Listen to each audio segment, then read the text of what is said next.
আসসালামু আলাইকুম এসএসসি 26 এর পোলাপাইন। আশা করি সবাই খুব ভালো আছো এবং সুস্থ আছো। নতুন একটি ভিডিও নিয়ে আবারও তোমাদের মাঝে হাজির হয়েছি ইন্তিসার কায়েস এবং আজকে আমরা যে কবিতাটি পড়ব সেটি হলো উমর ফারুক লিখেছেন কাজী নজরুল ইসলাম।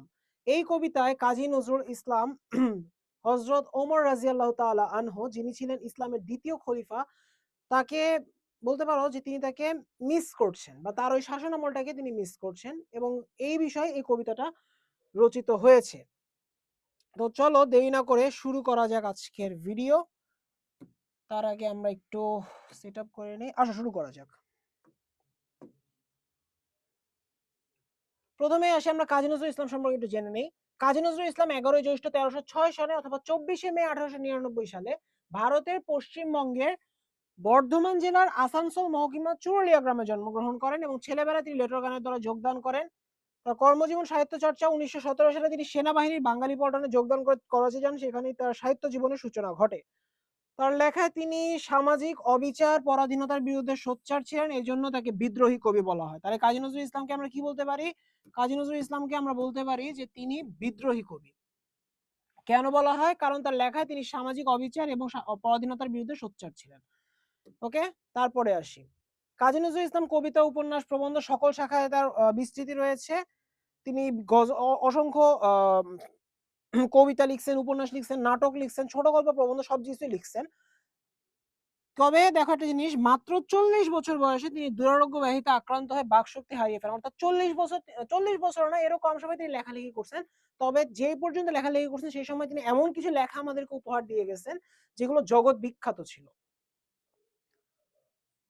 বাংলাদেশ প্রতিষ্ঠার পর তাকে, বাংলাদেশ সৃষ্টি হওয়ার পর তাকে ঢাকায় আনা হয় এবং তাকে বাংলাদেশের নাগরিকত্ব প্রদান করা হয়। এরপরে আসি, তাকে স্বাধীন বাংলাদেশের জাতীয় কবির মর্যাদাও প্রদান করা হয়। তার অসাধারণ সাহিত্য কীর্তির জন্য ঢাকা বিশ্ববিদ্যালয় সম্মানসূচক ডিলিট প্রদান করে। তার উল্লেখযোগ্য রচনা এখানে দেওয়া আছে, এগুলো মুখস্থ করে ফেলে একদম। যে যেমন তার কাব্যগ্রন্থ অগ্নিমীনা, বিষের বাসী, ছায়ানট, প্রলয়শিখা, চক্রবাক, সিন্ধু হিন্দু।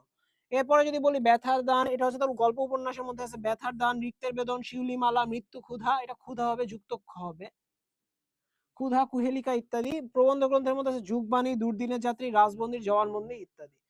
এবং মৃত্যু হচ্ছে 29শে আগস্ট 1976 সালে। কবি ঢাকায় শেষ নিঃশ্বাস ত্যাগ করেন এবং ঢাকা বিশ্ববিদ্যালয় মসজিদ সংলগ্ন প্রাঙ্গণে তাকে পূর্ণ রাষ্ট্রীয় মর্যাদায় সমাহিত করা হয়। এবার আসি আমরা নেক্সট সারসংক্ষেপ। আচ্ছা দেখো, আমি যেটা বললাম এখানে ওমর ফারুক রাদিয়াল্লাহু তাআলা, এই যে হযরত ওমর রাদিয়াল্লাহু তাআলা আনহু মহান ব্যক্তিত্ব এবং তার শাসন আমলের গুরুত্বপূর্ণ দিকগুলো তুলে ধরা হয়েছে। ওমর রাদিয়াল্লাহু তাআলা আনহুর জীবনযাপন ছিল অত্যন্ত সহজ সরল। তিনি রাজকীয় বিলাসিতা থেকে দূরে থেকে সাধারণ মানুষের মতো জীবনযাপন করতেন। কবিতায় তার উটের পিঠে চড়া, মরুভূমি পার হওয়া, ভৃত্যের সঙ্গে সরল আচরণ, এই সবকিছু বর্ণনা করা হয়েছে। তার মানবপ্রেম, দারিদ্র্যের প্রতি মমত্ববোধ ইত্যাদি এখানে বিশেষভাবে ফুটে উঠেছে। এক মায়ের দুঃখে তিনি নিজ হাতে খাবার নিয়ে যান। এছাড়াও তার এই দেখো, নিজ পুত্র আবু শাহমাকে মদ্যপানের অপরাধে 80টা বেত্রাঘাত করেছিলেন, অর্থাৎ কঠোরতা এখানে ফুটে উঠেছে। কবিতা শেষে ওমর রাদিয়াল্লাহু তাআলার মহান ব্যক্তিত্ব আদর্শের প্রতি গভীর শ্রদ্ধা নিবেদন করা হয়েছে। আসো আমরা তাহলে মূল কবিতায় চলে যাই, তাহলে আমরা বুঝতে পারবো। এবার লাইন বাই লাইন যদি আমরা পড়ি, আসো। তিমির রাত্রি এশার আজান শুনি দৌড় মসজিদে। দেখো, তিমির রাত্রি, তিমির রাত্রি, তিমির রাত্রি মানে অন্ধকার রাত্রি। এশার আজান শুনি দৌড় মসজিদে, এশার আজানের সময় অন্ধকার রাত্রি, ভাই এটা অনেক আগের কথা বলা হচ্ছে। তখন এশার আজানের সময় কোনো লাইট টাইট ছিল না। এই কারণে তিমির রাত্রি মানেই তখনই অন্ধকার হয়ে যেত। তিমির রাত্রি এশার আজান শুনি দৌড় মসজিদে, দূর মসজিদে আমি এশার আজান শুনতে পাই। এখানে আজান দিয়ে কেন শুরু করা হলো? হযরত ওমর রাদিয়াল্লাহু তাআলা আনহু যখন ইসলাম গ্রহণ করেন তখন থেকেই কিন্তু মূলত প্রকাশ্যে আজান দেওয়া শুরু হয়। প্রকাশ্যে মুসলিমরা আজান দেওয়া শুরু করতে পারে। তো ওই কারণেই ওইখানে বলা হইলো দূর কি এশার আজান শুনি দৌড় মসজিদে, প্রিয় হারা কার কান্নার মতো এই বুকে আসিয়া বিধে।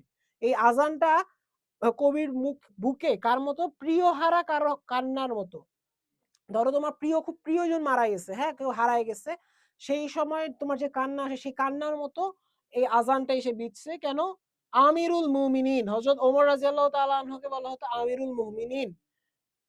তোমার স্মৃতি যে আজানের ধ্বনি জানে না মুয়াজ্জিন, মানে আজানের ধ্বনিতে যে তোমার স্মৃতি মিশে আছে এটা অনেক মুয়াজ্জিন জানে না।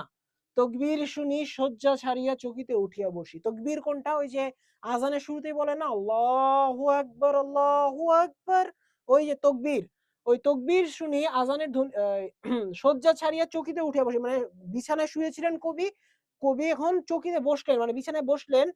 বাতায়নে চাই, বাতায়ন মানে হচ্ছে জানালা, হ্যাঁ, বাতায়নে চাই উঠিয়াছে কিরে গগন মরুর শশী, গগনে মরুর শশী মানে বাতায়নে জানলা দিয়ে কবি দেখতেছেন যে আকাশে কি শশী মানে চাঁদ উঠছে কিনা।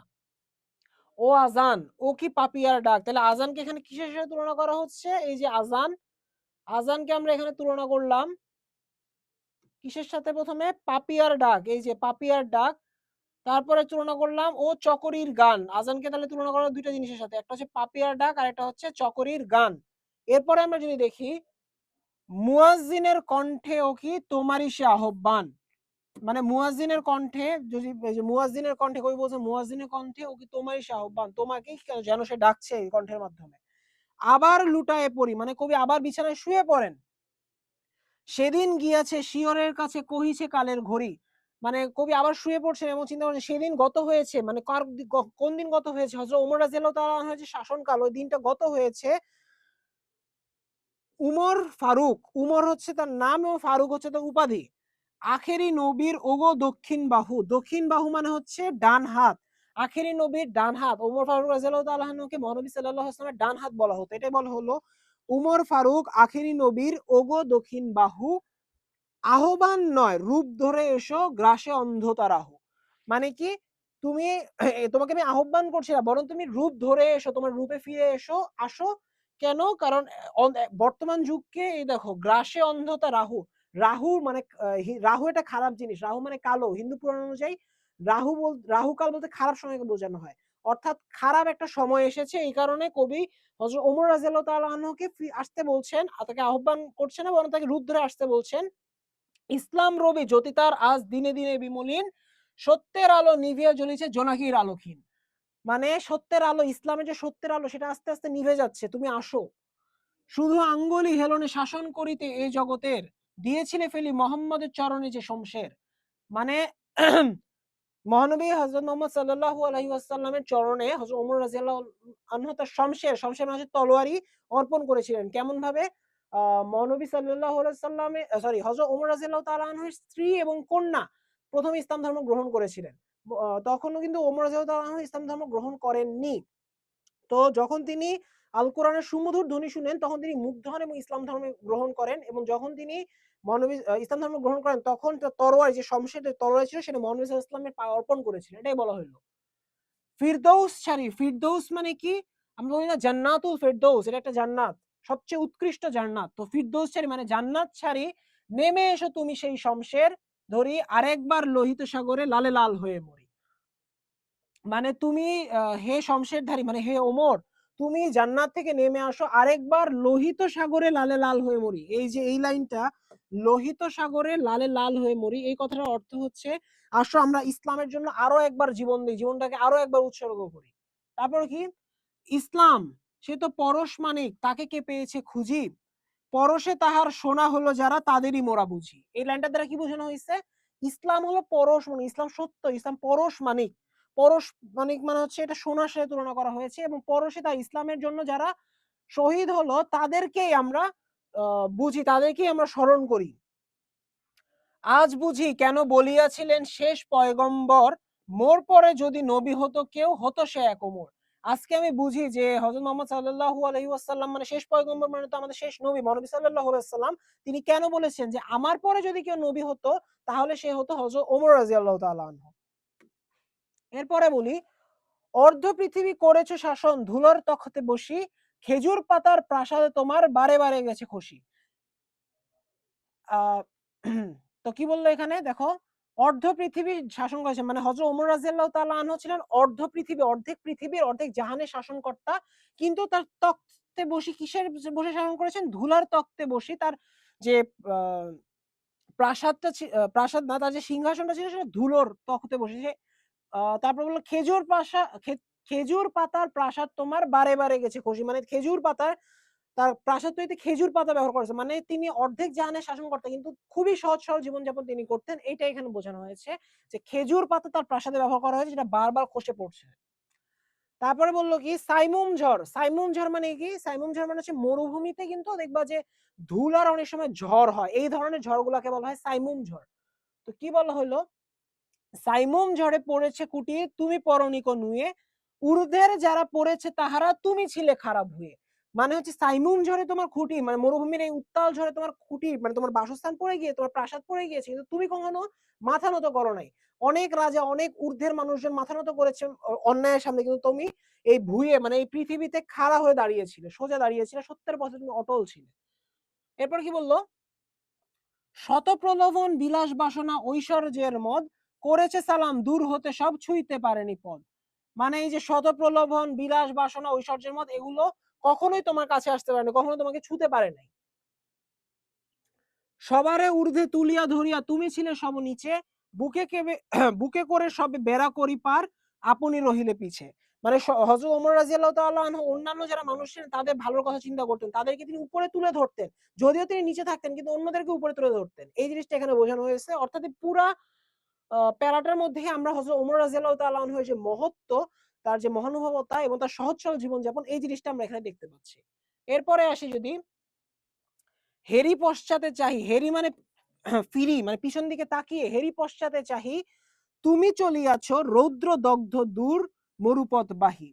মানে পিছনে ফিরে দেখি তুমি দূর মরুপথ, মানে মরুভূমির দূর পথ দিয়ে তুমি রৌদ্রমগ্ন, রৌদ্রদগ্ধ মানে সকালবেলা মরুভূমিতে সকালবেলা কিন্তু প্রচুর রোদ থাকে, ওই রোদের বহু পথের মধ্যে, ওই রোদের মধ্যে তুমি মরুপথ অতিক্রম করছো, মানে মরুভূমির পথ দিয়ে তুমি চলছো। তারপর কি বললো? জেরুজালেমের কিল্লা যথায় আছে অবরোধ করি, বীর মুসলিম সেনাদল তব বহুদিন মাস ধরি। মানে জেরুজালেমের যে কেল্লা আছে, এটার কাহিনীটা হচ্ছে এরকম যে মুসলিম সেনাদল একবার জেরুজালেমের কেল্লা, জেরুজালেম কি, জেরুজালেম তো এখন সবাই ছিল, ফিলিস্তিনের একটা শহর এটা। তো জেরুজালেমের যে কেল্লা রয়েছে ওইখানে একবার আক্রমণ করছিল। তো এখানে কি হয়েছিল যে মুসলিম যারা সেনা ছিল তাদেরকে শত্রুপক্ষ আটক করে রাখছিল এবং তারা একটা শর্ত দিছিল যে ওমর ফারুক যদি আসে এবং একটা সন্ধিতে স্বাক্ষর করে তাহলেই কেবল এই সৈন্যদলকে সে ছাড়বে। তখন কি বললো? জেরুজালেমের কিল্লা যথায় আছে অবরোধ করি, বীর মুসলিম সেনাদল তবু বহুদিন মাস ধরি। হয়তো জেরুজালেমের ওই কেল্লায় মুসলিমরা অনেকদিন ধরে আটকে ছিল। তারপর কি বললো? দুর্গের দ্বার খুলিবে তাহারা বলেছে শত্রু শেষে, উমর যদি গো সন্ধিপত্রে স্বাক্ষর করে এসে। তারা দুর্গের দ্বার তখনই খুলবে যদি হযরত ওমর রাদিয়াল্লাহু তাআলা আনহু সন্ধিপত্রে এসে স্বাক্ষর করে। তারপরে কি বললো? হায় রে আধেক ধরার মালিক আমিরুল মুমিনিন, শুনে সে খবর একাকী উষ্ট্রে চলেছে বিরামহীন। মানে হায় রে ওমর, মানে হযরত ওমর রাদিয়াল্লাহু তাআলা আনহু যিনি ছিলেন আধেক ধারার, মানে অর্ধেক জাহান, অর্ধেক পৃথিবীর মালিক, এই খবর শুনে যে ওমর যদি এসে স্বাক্ষর করে তাহলে মুসলিমদের ছেড়ে দেওয়া হবে, এই খবর শুনে একাকী উষ্ট্রে চলেছে বিরামহীন, তিনি একাকী উটে চলছেন। সাহারা পাড়ায়, মানে সাহারা মানে সাহারা মরুভূমি, পাড়ায় মানে পের হয়ে, ঝুলিতে দুখানা শুকনো খবুজ রুটি, একটি মশকে একটু পানি, ক্ষমা দুটি মুঠি। মানে তিনি কি নিছেন? সাহারা পার হওয়া, সাহারা মরুভূমি পার হওয়ার জন্য ঝুলিতে দুইখানা খবুজ রুটি এবং একটা মশকে, মশক মানে পানি রাখার পাত্র, এখানে সামান্য একটু পানি আর ২-৩ মুঠি ক্ষমা নিয়ে তিনি যাত্রা শুরু করলেন একাকী। তারপর বলল, প্রহরীবিহীন সম্রাট চলে একা পথে উঠে চড়ি, চলেছে একটি মাত্র ভৃত্য উষ্টের রশি ধরি। আচ্ছা, এটা যদি না জানো যে উট, উট আছে না, উট যদি চালাইতে হয় উটের সামনে কিন্তু সবসময় একজনকে রশি ধরে থাকতে হয়, নাহলে উট কখনো সোজা পথে চলে না। এই কারণে একজন ভৃত্য রাখা হয়। তো হযরত ওমর রাদিয়াল্লাহু তাআলা আনহু উটের পিঠে এবং যে ভৃত্য আছে সে উটের রশি ধরে চলতেছে, একটু এখানে বললো। তারপর দেখো, মরুর সূর্য ঊর্ধ্ব আকাশে আগুন বৃষ্টি করে, সে আগুন তাতে খই সম ফুটে বালুকা মরুর পরে। মানে মরুর সূর্য, মরুভূমিতে যখন সূর্যের আলো পড়ে তখন বালু এত উত্তপ্ত হয় যেন সেই বালুগুলো খইয়ের মতো ফুটতে থাকে। এটা নরমালি যদি চিন্তা করো, আমরা যখন প্রচুর পরিমাণে রোদ পড়ে না, তুমি কিন্তু রাস্তা দিয়ে এমনি হাঁটতে পারো না, আর এটা মরুভূমি মানে বালুর উপর রোদ পড়তেছে, তাহলে চিন্তা করো এটা কি পরিমাণ উত্তপ্ত হয়। তো ওই পরিমাণ উত্তপ্ত বালুর মধ্য দিয়ে হযরত ওমর রাদিয়াল্লাহু তাআলা আনহু উঠে করে যাচ্ছেন। তারপর কিছু দূর যেতে উঠ হতেন আমি কহিল ভৃত্যে, ভাই পেরেশান বড় হয়েছ চলিয়া এইবার আমি যাই। কি বললো তাহলে?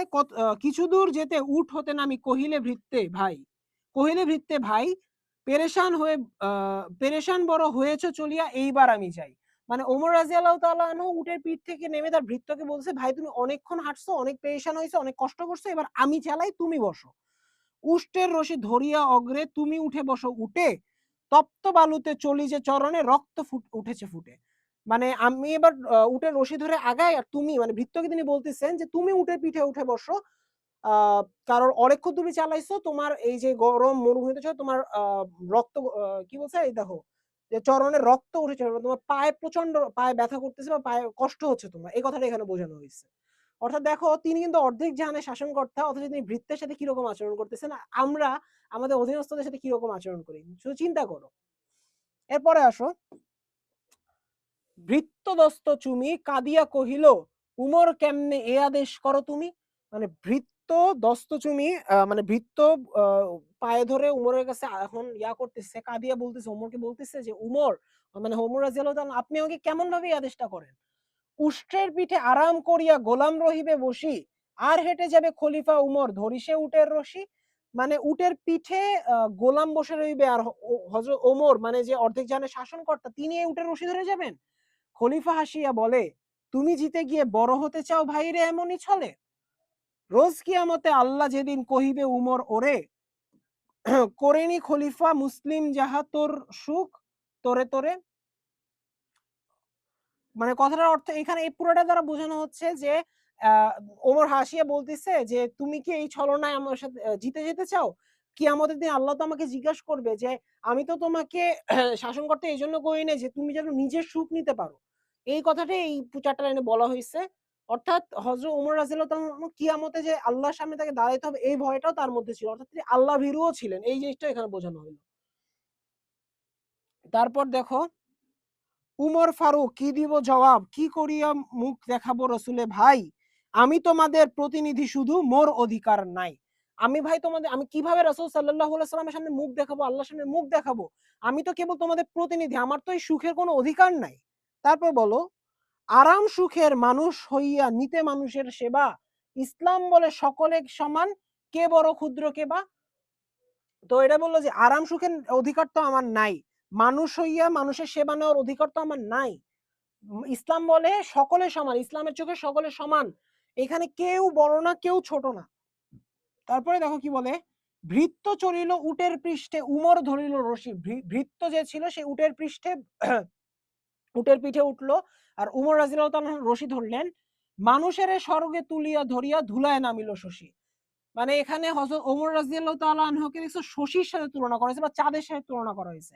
অর্থাৎ মানুষ মানে হচ্ছে তার ভৃত্যকে তিনি উটে চড়াই দিলেন এবং নিজে তিনি এখন উটের রশি ধরে টানছেন।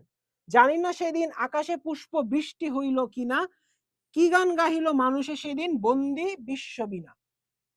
জানি না সেদিন ফেরেশতা তব করেছে কিনা স্তব, অনাগত কাল গিয়েছিল শুধু জয় জয় হে মানব। এই যে এই ৪টা লাইনের মধ্যে বোঝানো হয়েছে যে কবি জানেন না যে সেদিন কি হয়েছিল, সেদিন কি গান বাজছিল, সেদিন কি আকাশ থেকে পুষ্প বৃষ্টি হয়েছিল কিনা, অথবা ফেরেশতারা স্তব করছিল কিনা, মানুষকে জয় জয়কার করছিল কিনা। তবে এই জিনিসটা হযরত ওমর রাদিয়াল্লাহু তাআলা আনহু যে আসলেই করছিলেন, এই জিনিসটা এখানে বোঝানো হলো। তারপরে বলল, তুমি নির্ভীক এক খোদা ছাড়া করণিক কারে ভয়, সত্যব্রত তোমায় তাইতে সবে উদ্ধত কয়। তুমি ছিলেন নির্ভীক, এক খোদা ছাড়া কাউকে কখনো ভয় করেন, মানে ওমর রাদিয়াল্লাহু তাআলা আনহুকে বলা হয় তিনি ছিলেন নির্ভীক, তিনি এক খোদা ছাড়া কখনো কাউকে ভয় করেননি। মানুষ হইয়া মানুষের পূজা মানুষেরই অপমান, তাই মহাবীর খালেদের তুমি পাঠাইলে ফরমান। মহাবীর খালেদ বিন ওয়ালেদের কথা বলা হচ্ছে এখানে, তিনি ছিলেন একজন বীর যোদ্ধা। তো তিনি বললেন যে মানুষ হইয়া তিনি কখনো মানুষের পূজা করতে পারেন না, মানুষ হইয়া মানুষের পূজা মানুষেরই অপমান। মানে মানুষ হয়ে যদি তুমি মানুষেরই পূজা করো, এটা মানুষেরই অপমান। এবং খালেদ বিন ওয়ালিদ একজন বীর যোদ্ধা ছিলেন, অর্থাৎ একজন বীরের সাথে ওমর রাদিয়াল্লাহু তাআলা আনহুকে তুলনা করা হলো এই লাইনটার মাধ্যমে। তারপরে যদি আমরা যাই, সিপাহ সালারে ইঙ্গিতে তব করিলে মামুলি সেনা, বিশ্ব বিজয়ী বীরের শাসিতে এতটুকু টলিলে না। এটাই বলা হলো যে তিনি ছিলেন একজন বীর যোদ্ধা। তারপরে আসি, মানব প্রেমিক আজিকে তোমারই শরী, মনে পড়ে তব মহত্ব কথা সেদিন সে বিভাবরী। অর্থাৎ এখন দেখো এখানে হযরত ওমর রাদিয়াল্লাহু তাআলা অনেক কিছু মহত্বের একটা কাহিনী বলবে। কি বলছে, নগর ভ্রমণে বাহিরিয়া তুমি দেখিতে পাইলে দূরে, মায়েরে ঘিরিয়া ক্ষুধাতুর দুটি শিশু সকরুণ সুরে। মানে তিনি একদিন নগর ভ্রমণে বের হয়েছে হযরত ওমর রাদিয়াল্লাহু তাআলা আনহু। তখন তিনি দেখতে পাইলেন, কি দেখলেন, যে মায়েরে ঘিরিয়া, মাকে ঘিরে ধরে ক্ষুধাতুর দুটি শিশু, দুইটা ক্ষুধার্ত শিশু সকরুণ সুরে, মানে করুণ সুরে বলতেছে, কি বলতেছে, কাঁদিতেছে আর দুঃখিনী মাতা ছেলেরে ভুলাতে হায়, উনানে শূন্য হাড়ি চড়াইয়া কাঁদিতে অকুলে চায়। মানে হযরত ওমর রাদিয়াল্লাহু তাআলা দেখতে পেলেন যে এটা আমি কাহিনী এরকম যে একটা মা ছিল, মাকে ঘিরে ধরে দুটো শিশু কান্না করছে, খিদার জন্য তারা কান্না করছে, তাদের ক্ষুধা লাগছে কান্না করতেছে, কিন্তু মায়ের বাসায় চাল ডাল কিচ্ছু নাই।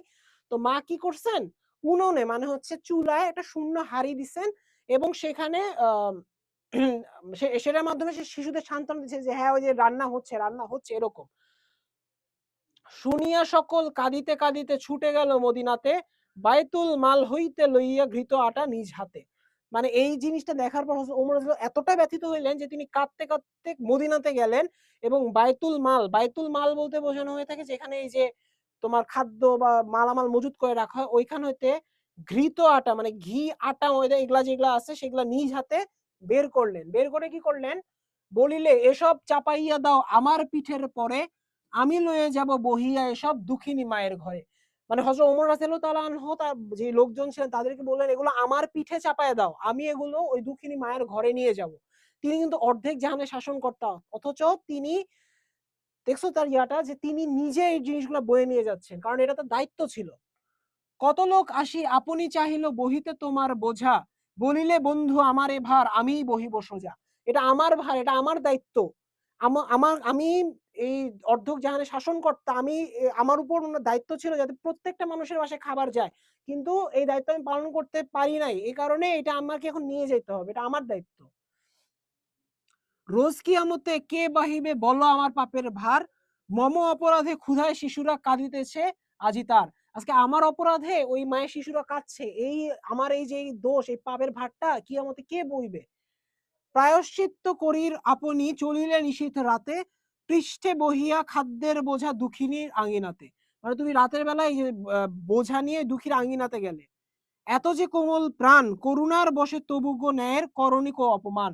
তোমার প্রাণ কবু অনেক কোমল, হযরত ওমর রাদিয়াল্লাহু তাআলা অনেক কোমল ছিলেন, এই ঘটনা থেকে আমরা দেখতে পাইলাম তা। কিন্তু করুণার বশবর্তী হয়ে ন্যায়ের কখনো তিনি অপমান করেন নাই, তিনি ন্যায়ের জন্য ছিলেন আবার অটল।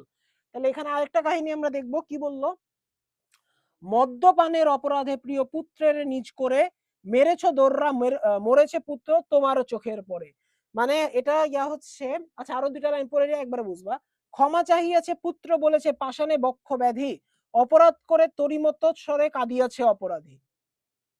আচ্ছা এইটার আমি আসলে আগে কাহিনীটা বলি তাহলে তুমি বুঝতে পারবা। এটা হচ্ছে এরকম হয়েছিল যে হযরত ওমর রাদিয়াল্লাহু তাআলা আনহুর ছেলে ছিলেন এই যেখানে নামটা দেওয়া আছে আবু শাহমা। এটা হচ্ছে হযরত ওমর রাদিয়াল্লাহু তাআলা আনহুর ছেলে। তো সে মদ পান করছিল এবং তার শাস্তি হিসাবে তাকে ৮০টা দোররা মানে হচ্ছে চাবুকের বাড়ি মারার আদেশ দেওয়া হয়। তো প্রথমে এটা হচ্ছে যে থাকে এবং এই দোররাগুলো মেরেছিলেন হযরত ওমর রাদিয়াল্লাহু তাআলা আনহু নিজ হাতে। এবং এটা এসেছে যে ৪০টা দোররা মারার পর আবু শাহমা মারা যায়। এবং যখন তাকে দোররা মারা হচ্ছে তখন সে কান্না করছিল যে আমি ভুল করেছি, আমাকে ক্ষমা করে দাও। কিন্তু তারপরও হযরত ওমর রাদিয়াল্লাহু তাআলা আনহু তার পিতা, কিন্তু তারপরও সে শাস্তি দিতে একটুও কুণ্ঠাবোধ করেন নাই। তাকে ৪০টা দোররা মারার পর আবু শাহমা মারা যায়। তাকে কবর দেওয়া হয় এবং কবরে পরবর্তীতে আরো ৪০টা দোররা মারা হয়।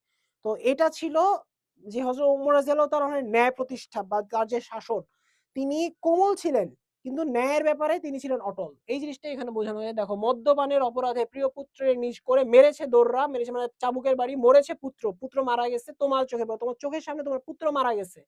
ক্ষমা চাহিয়াছে পুত্র বলেছে পাষাণে বক্ষ ব্যাধি, আম অপরাধ করে তোরই মতো স্বরে কাঁদিয়াছে অপরাধী। পুত্র ক্ষমা চাইছে কিন্তু তখন ওমর বলছে যে অনেক অপরাধী অপরাধ করে তার মতো স্বরে ক্ষমা চাইছে। আবু শাহমার গোরে কাঁদিতে যাইয়া ফিরিয়া আসি গো তোমার সালাম করে। আবু শাহমার গোরে মানে হচ্ছে তার কবরে। আবু শাহমার কবর জিয়ারত করতে যায় কবি যেন হযরত ওমর রাদিয়াল্লাহু তাআলাকে সালাম করে ফিরে আসেন। তারপর দেখো কি বলল, খাস দরবার ভরিয়া গিয়াছে হাজার দেশের লোকে, কোথায় খলিফা কেবলই প্রশ্ন ভাসে উৎসুক চোখে। একটি মাত্র পিরান কাচিয়া শুকায়নি তাহা বলে, রৌদ্রে ধরিয়া বসিয়া আছে গো খলিফা আঙিনা তলে। মানে এই লাইনটার দ্বারা বোঝানো হচ্ছে যে খাস দরবারে মানে হযরত ওমর রাদিয়াল্লাহু তাআলা আনহুর দরবারে হাজার দেশের লোক আসছে, দেশ থেকে বিভিন্ন দেশ থেকে লোক আসছে এবং তাদের প্রশ্ন একটাই যে খলিফা কোথায়? তখন উত্তর আসে এরকম যে একটা মাত্র পিরান মানে হচ্ছে পরার কাপড় কাচিয়া শুকায়নি তাহা বলে, ওই একটা মাত্র কাপড় হযরত ওমর রাদিয়াল্লাহু তাআলা আনহুর ছিল, সেটা শুকায়নি বলে রৌদ্রে ধরিয়া তিনি বসে আছেন আঙ্গিনার তলে। মানে আঙ্গিনায় তিনি রৌদ্রে ধরে কাপড় শুকানোর জন্য বসে আছেন। চিন্তা করছো তিনি অর্ধজাহানের শাসনকর্তা ছিলেন তখন। হে খলিফাতুল মুসলিমিন, হে চিরধারী সম্রাট, অপমান তব করিব না আজ করিয়া নান্দি পাঠ। মানে তোমার সুনাম তোমার এই যে গুণগান করে আজকে তোমার অপমান করব না। মানুষেরে তুমি বলেছো বন্ধু বলিয়াছ ভাই তাই, তোমারে এমন চোখের পানিতে সরিগ সর্বদাই। মানুষকে তুমি এত মহান ছিলে তারপর তুমি মানুষকে কি বলেছো? মানুষকে বন্ধু, মানুষকে ভাই বলেছো। এই কারণে আজকে এই চোখের পানিতেও তোমাকে আমি স্মরণ করি। হযরত ওমর রাদিয়াল্লাহু তাআলা আনহুকে কবি এই চোখের পানিতেও স্মরণ করছেন। তাহলে আশা করি তোমরা হযরত ওমর রাদিয়াল্লাহু তাআলা আনহুর জীবনী নিয়ে লেখা যে ওমর ফারুক এটা বুঝতে পারছো।